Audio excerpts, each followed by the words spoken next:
Frère Wistélien pour nous, en Galates chapitre 3, versets 19 à 29. Je vais vous relire le verset 19 et ensuite du verset 23 au verset 27.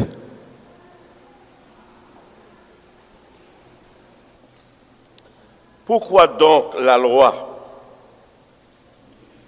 Elle a été donnée ensuite à cause des transgressions, jusqu'à ce que vint la postérité à qui la promesse avait été faite. Elle a été promulguée par des anges au moyen d'un médiateur. Verset 23.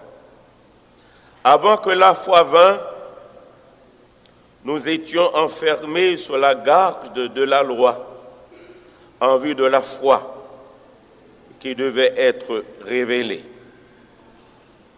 Ainsi, la loi a été comme un pédagogue pour nous conduire à Christ, afin que nous fussions justifiés par la foi. La foi étant venue, nous ne sommes plus sous ce pédagogue, car vous êtes tous fils de Dieu par la foi en Jésus-Christ.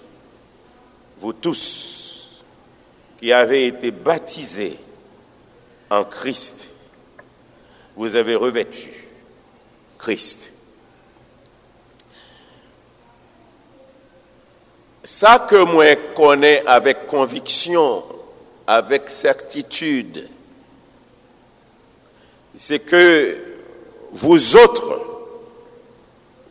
bien-aimés frères et sœurs de l'Église baptiste évangélique de Montjoly, moi connais avec conviction que nous croyons dans Jésus-Christ. Nous remet Jésus-Christ. Et nous montrer reconnaissance nous envers lui et nous apprécier dans toute valeur lui. L'œuvre du salut, l'œuvre de la croix, l'œuvre de la rédemption qu'elle accomplit en faveur de chacun de nous.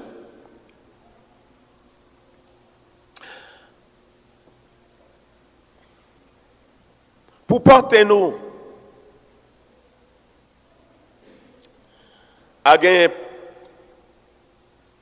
plus confiance, pour gagner plus de confiance, encore pour qu'on ait davantage, pour gagner plus reconnaissance, encore apprécier avantage le Seigneur Jésus-Christ. Moi, trouvé dans l'obligation, sur la demande expresse de notre frère Chalang Louis, de présenter un message d'une grande importance sur la vocation spirituelle de la loi et la vocation spirituelle de Christ, c'est-à-dire faire un parallèle, une comparaison entre la vocation spirituelle de la loi et la vocation spirituelle de Christ, qui doit porter à apprécier davantage ce que Jésus-Christ fait pour nous. Mais avant que nous passions au développement de sujet, je voulais attirer l'attention nous sur ce qui pas intéressé, qui pas intéressé nous tous par rapport à la loi dans le message là.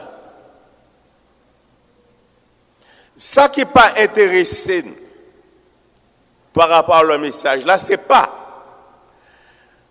les deux sens de la loi dans les Écritures.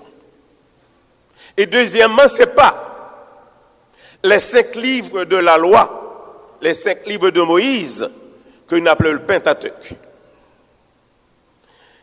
Ça qui n'est pas intéressé nous encore, c'est pas ça nourrit la législation qui règle la manière de s'approcher de Dieu. Et encore, quatrièmement, ça qui n'est pas intéressé nous par rapport à la loi dans ce message, c'est pas le décalogue, c'est-à-dire les 10 commandements qui constituent l'impératif de Dieu, l'impératif divin, lequel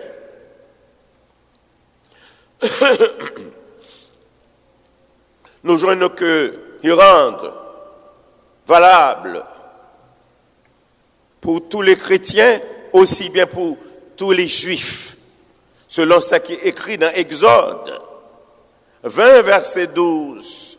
Honore ton père et ta mère, pour que ta vie se prolonge dans le pays que l'Éternel ton Dieu te donne.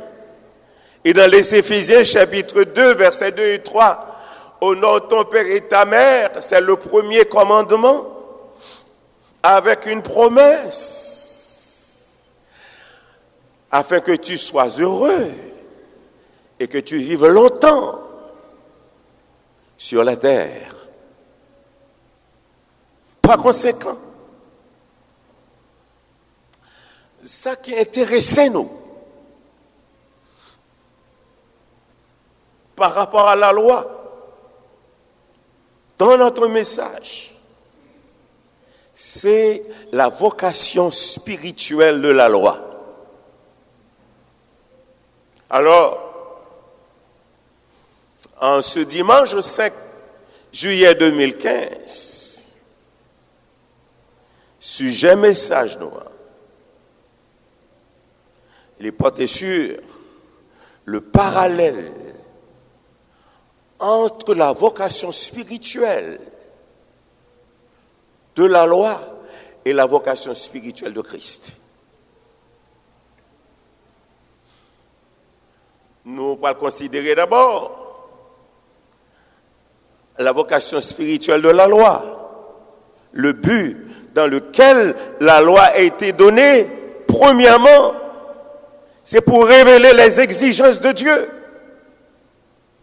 Ça, Dieu voulait, ça l'exigeait, ça le décidait. Et non seulement les exigences de Dieu, mais encore la pour mettre en évidence, en lumière pour montrer les transgressions, les péchés de tous les hommes et de toutes les femmes. Et c'est exactement ça que nous lisons au verset 19 de Galates, chapitre 3, lorsqu'il dit « Pourquoi donc la loi ? Elle a été donnée ensuite à cause des transgressions, jusqu'à ce que vint la postérité à qui la promesse avait été faite. Elle a été promulguée par les anges au moyen de médiateurs. Avant la venue de la loi, tous les hommes t'ont fait mal, t'ont vécu dans le péché, ils ont fait ça, ils ont voulu, ils ont dit ça, ils ont voulu, il y a le côté, ils ont voulu, quel que soit, ça ils ont fait. Et ça n'a pas atteint, pas de loi pour t'accuser, pas de loi qui pour te montrer que ils ont péché, pas de loi qui pour te blâmer. Et nous joignons que les dit dans Romains chapitre 5 verset 13, jusqu'à la loi, péché a été dans mon nom. Et pas gagné, péché a pas imputé, pas accusé, pas porté aucun condamnation pour péché.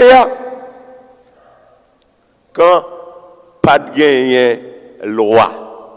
Cela veut dire pas de loi pour te convaincre l'homme pour le péché. Pas de loi.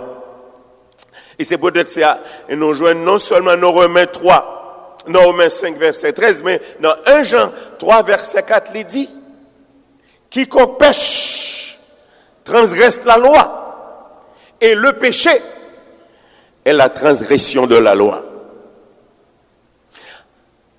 À la venue de la loi, à nous de comprendre, la loi t'a excité encore plus les hommes à pécher par leur convoitise. Et c'est ça que nous lisons dans Romains chapitre 7. Ouvrez Bible nous. Ouvrez Bible nous. Il est très important. Romains chapitre 7. Verset 7 à 9. Côté nous joignent que la loi t'a excité encore plus les hommes à transgresser la parole de Dieu. Exciter les hommes à pécher plus. L'on nous lit Romains chapitre 7, versets 7 à 9. Il est dit, que dirons-nous donc, la loi est-elle péché? Loin de là. Mais je n'ai connu le péché que par la loi, car je n'aurais pas connu la convoitise si la loi nous dit, tu ne convoiteras point. Et le péché, saisissant l'occasion, produisit en moi par le commandement toutes sortes de convoitises, car sans la loi, le péché est mort. Pour moi, étant autrefois sans loi, je vivais, mais quand le commandement vint, le péché reprit vie, et moi, je mourus. Et c'était là l'incapacité de la loi. Et l'incapacité de la loi. Et cela veut dire que la loi pas capable communiquer une force capable à la nature, à la mauvaise nature des hommes pour porter à accomplir ça qui est bien. Et là nous lire toujours Romains chapitre 7 à partir du verset 11 jusqu'au verset 25, et c'est ça que nous voyons. La loi est incapable. Nous n'avons pas besoin de lire l'issue, nous lisons nous-mêmes après. Romains chapitre 7, 11 à 25. Oui, il y a un bagage qui arrive. Là, nous lisons le dernier verset. C'est un seul bagage, seule la grâce de Dieu face à une telle situation qui était capable de délivrer. C'est peut-être ça que l'apôtre Paul, dans le texte là, et nous joignent vers la fin, et qui ça le dit? Qui ça le dit dans verset 1 pour montrer que seule la grâce de Dieu est capable de venir en aide à eux-mêmes. Il dit grâce soit rendue à Dieu. Hein? Grâce soit rendue à Dieu. Et donc là, nous joignons que l'on nous a lu à partir du verset 11, mais nous sommes capables d'essayer de lire et du verset pardon. On nous lit à partir du verset 20. Je fais ce que je ne veux pas. Ce n'est pas moi qui le fais. C'est le péché qui habite en moi. Je trouve donc en moi cette loi. Quand je veux faire le bien, le mal est attaché à moi. Car je prends plaisir à la loi de Dieu selon l'homme intérieur. Mais je vois dans mes membres une autre loi qui lutte contre la loi de mon entendement et qui me rend captif de la loi du péché qui est dans mes membres. misérable que je suis, qui me délivrera du corps de cette mort. Grâce soit rendue à Dieu par le Seigneur Jésus-Christ. Donc, deuxièmement, nous joignons que la loi a été donnée pour convaincre tous les hommes et toutes les femmes de leur transgression, de leur péché. Et c'est ça que nous lisons dans Romains chapitre 3, verset 23. Tous ont péché et sont privés de la gloire de Dieu. Oui, la loi est là pour convaincre tous les hommes et toutes les femmes de leur transgression, de leur péché. Et la loi, à cet effet, la loi t'est condamné tous les hommes et toutes les femmes à la mort et au jugement. Et c'est ça seulement que le Dieu a fait. Condamné à la mort et au jugement. Et c'est peut-être ça, la Bible dit que tous ont péché et sont privés de la gloire de Dieu. Parce que la loi pas capable de sauver ni délivrer. Et troisièmement, l'action de la loi est temporaire, passager. Il était là pour un certain temps. Et c'est ça, temporaire. Et l'action de la loi t'est durée jusqu'à la venue de Christ. Et c'est ça, la parole de Dieu montre nous clairement là. L'on nous lit Galates, à partir du verset 23, il dit, avant que la foi vînt, nous étions sous la garde de la loi, en vue de la foi qui devait être révélée. Alors nous joignons que tant que le Seigneur Jésus-Christ pas de Covini, la loi est de mise. Seulement pour condamner, pour juger, pour condamner seulement. Mais elle pas de faire autrement. Alors c'est pourquoi nous dit que l'action de la loi elle était temporaire, passagère. Elle était là jusqu'à ce que Christ vienne.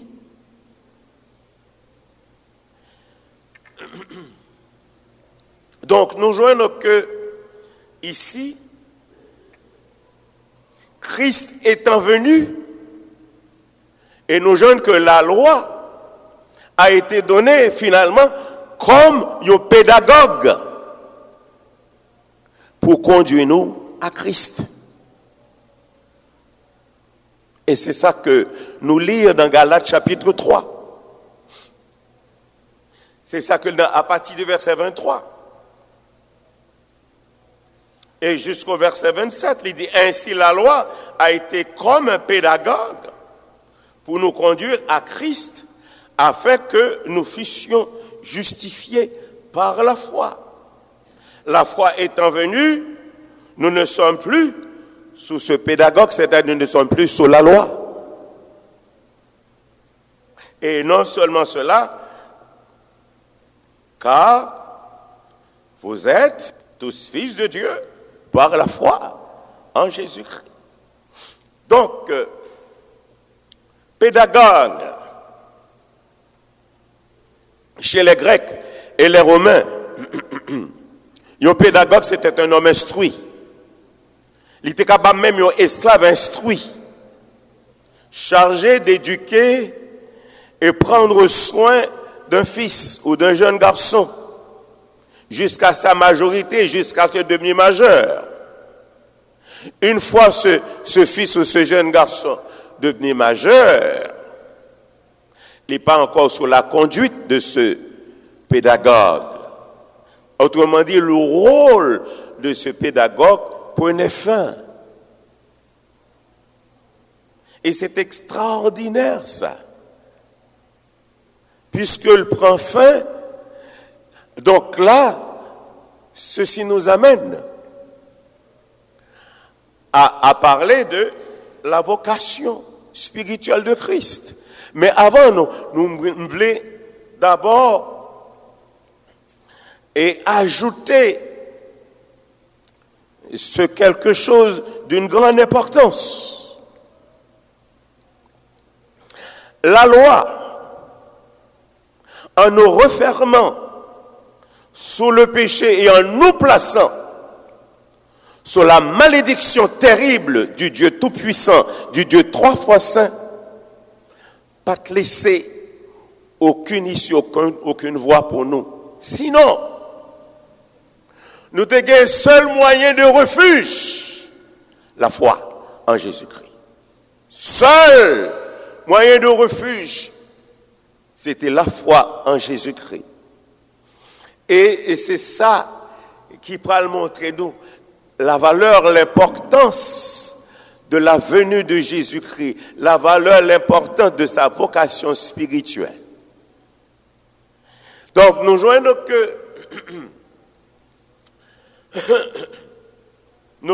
que le Seigneur Jésus-Christ, lors de sa venue, dans le sermon sur la montagne, il était fait déclaration ça, Matthieu 5, verset 17. Je suis venu non pour abolir, mais pour accomplir. Pour accomplir tout ça que la loi, ou même que les hommes pas de qu'à faire, que lui-même seul t'es qu'à faire. Et c'est pourquoi, là sur la croix,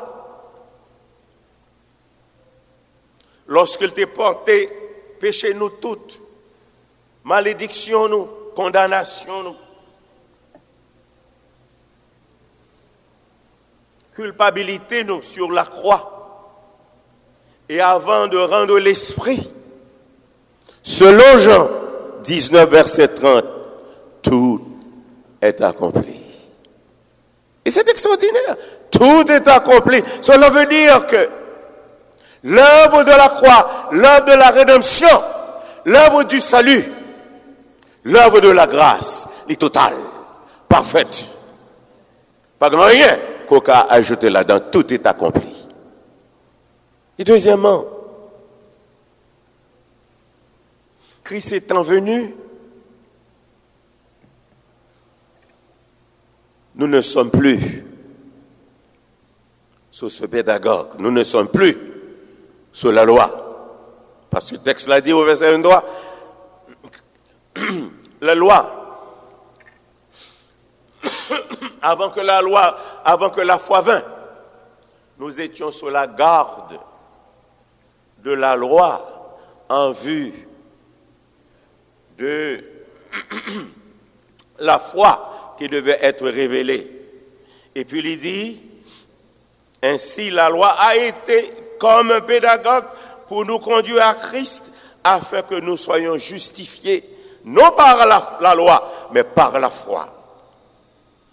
La foi étant venue, nous ne sommes plus sous ce pédagogue, car nous sommes tous fils de Dieu par la foi en Jésus-Christ. Et deuxièmement, Christ étant venu, nous appartenons désormais à Christ et à lui seul. Nous pas appartenir à mon nom, nous pas appartenir au péché, nous pas appartenir à la loi, nous pas appartenir à la chair, mais nous appartenir à Christ. Et ça appartient pour nous parler de notre privilège, à nul autre pareil, par la grâce de Dieu et par la foi en Jésus-Christ. premier élément de privilège, nous, par la grâce et par la foi en Jésus-Christ, c'est que péché n'a pas aucun pouvoir sur nous. Parce que l'idée dans Romains 4,16, Christ a franchi nous, libéré nous de tout péché. Ça que la loi, pas de cap fait. Christ fait le pour nous. Et deuxième élément de notre privilège, par la grâce de Dieu, par la foi en Jésus-Christ, c'est que nous sommes régénérés par la présence de Christ en nous. Nous régénérés par la présence de Christ en nous. Alors, nous joignons que Christ en nous. Et nous rappelons ce texte qui dit que ce n'est pas nous-mêmes qui vivons, mais c'est Christ qui vit dans nous. Là, nous, les Galates, chapitre 2, verset 20, le jeune dit nous, j'ai été crucifié avec Christ. Et si je vis, ce n'est plus moi qui vis, mais c'est Christ qui vit en moi. Et si je vis maintenant dans la chair, je vis dans la foi au Fils de Dieu qui m'a aimé et qui s'est livré lui-même pour moi. Oui, nous sommes régénérés par la présence de Jésus-Christ en nous. Et pas rien qui est capable de retirer cette grâce, cette position que nous gagnons par la grâce et par la foi en Jésus-Christ. Et troisièmement, nous sommes gratuitement justifiés par la grâce et par la rédemption de Jésus-Christ. Justifiés par la grâce et par la rédemption de Jésus. Cela veut dire que d'être péché nous payé une fois pour toutes par Jésus-Christ. Là, nous lisons Éphésiens chapitre 1er verset 7. Il dit que en lui, c'est-à-dire en Jésus-Christ, nous avons la rédemption par son sang, la rémission des péchés.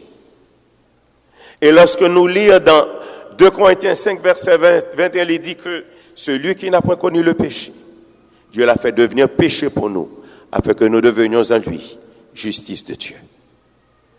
Et dans Galates 3 verset 13, il dit Christ nous a rachetés de la malédiction de la loi, étant devenu malédiction pour nous. Et selon qu'il est écrit, maudit est quiconque est pendu au bois.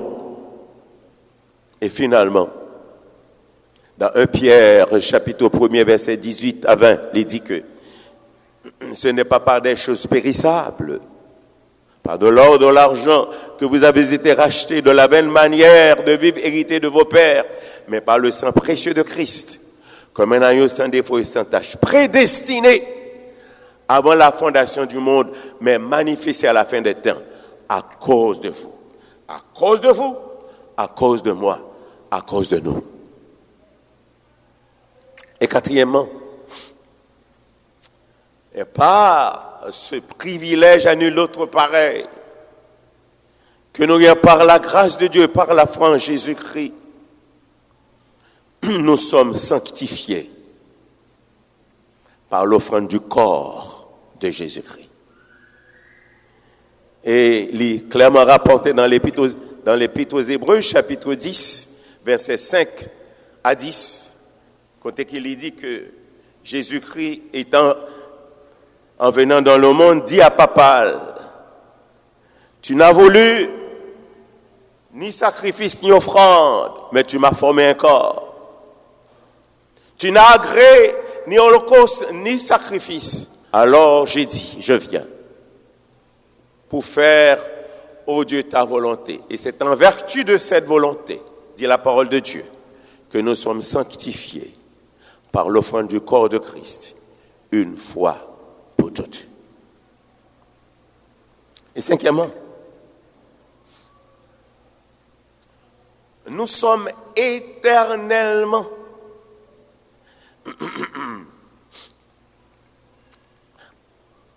positionnés et en sécurité en Christ. Nous sommes éternellement positionnés et en sécurité en Christ. Si quelqu'un est en Christ, Il est une nouvelle création. Les choses anciennes sont passées. Voici toutes choses sont devenues nouvelles. Et dans Romains chapitre 8, 38, de qui nous séparera de l'amour de Christ? Sera-ce la tribulation, sera-ce l'épée, sera-ce le péril, sera-ce et aucune créature, dit le texte, pas jamais capable de séparer nous avec l'amour bon Dieu manifesté en Jésus-Christ pour nous. Et sixièmement, nous sommes des participants de la gloire de Christ dans l'éternité bienheureuse. Nous sommes, pas nous serons, non, nous sommes des participants de la gloire de Christ dans l'éternité bienheureuse.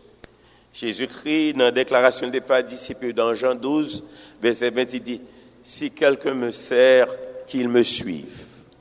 Et là où je suis, là aussi sera mon serviteur.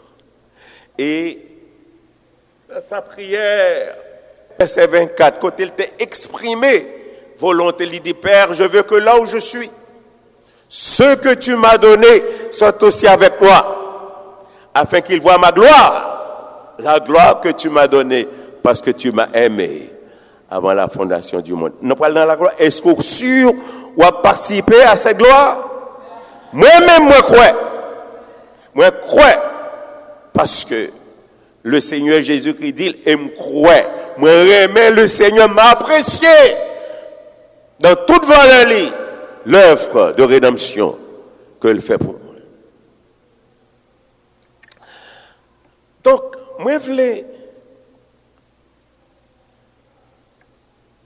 faire une considération tout à fait personnelle, individuelle, qui concernait chaque chrétien, qui concernait ou qui concernait en tant que chrétien. Personnel. Chrétien, il est affranchi de la loi. Il est libéré de la loi. Il n'est pas sous la loi. Ma propre chrétien, il est affranchi de la loi. Il n'est pas sous la loi. Mais, gagne un lit. En tant que chrétien, gagne un lit.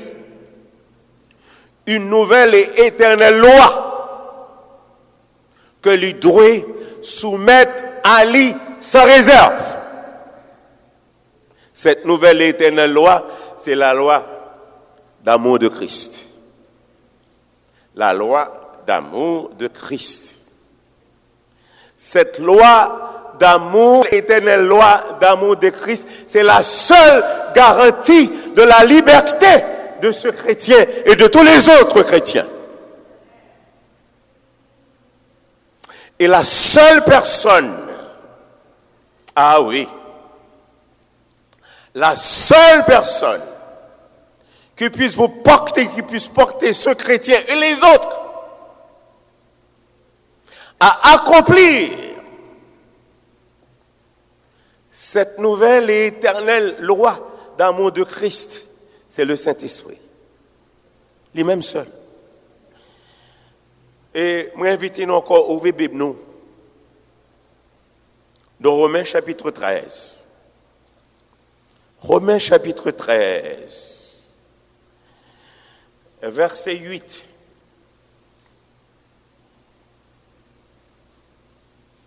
Et 9. Au même, et 10. Il dit, ne devez rien à personne, si ce n'est de vous aimer les uns les autres. Car celui qui aime les autres a accompli la loi. La loi de l'amour de Christ.